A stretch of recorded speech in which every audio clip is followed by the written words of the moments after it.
سیدنا حضرت ابو ہریرہ رضی اللہ تعالی عنہ آپ سے یہ حدیث مبارکہ مروی ہے، جس کو امام بخاری، امام مسلم، سنن ابی داؤد اور سنن ترمذی کے اندر نقل کیا گیا ہے۔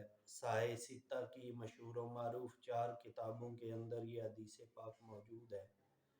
اللہ کے پیارے محبوب صلی اللہ تعالی علیہ وآلہ وسلم نے ارشاد فرمایا کہ 2 کلمات ایسے ہیں جو زبان پہ بڑے ہلکے ہیں، جن کا بولنا انتہائی آسان ہے، زبان پہ آسانی سے جاری ہو جاتے ہیں۔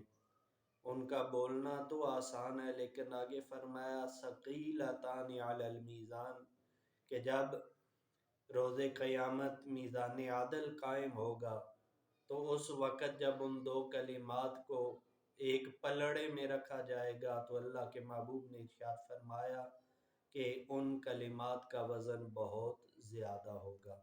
فرمایا 2 کلمات جو بولنے انتہائی آسان ہیں اور میزان پہ ان کا وزن بہت زیادہ ہوگا۔ فرمایا وہ کون سے ہیں؟ تو اللہ کے پیارے محبوب نے ارشاد فرمایا سبحان اللہ و بحمدہ، کہ ان میں سے پہلا کلمہ ہے سبحان اللہ و بحمدہ، اور فرمایا دوسرا کلمہ ہے سبحان اللہ العظیم۔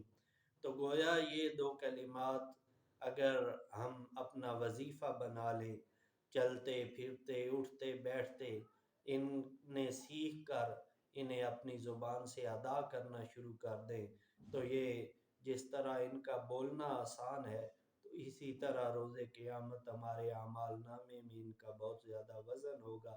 اللہ تعالیٰ اپنے پیارے محبوب کے بتائے ہوئے ان اوراد کو ہمیں زیادہ سے زیادہ اپنانے کی توفیق عطا فرمائے۔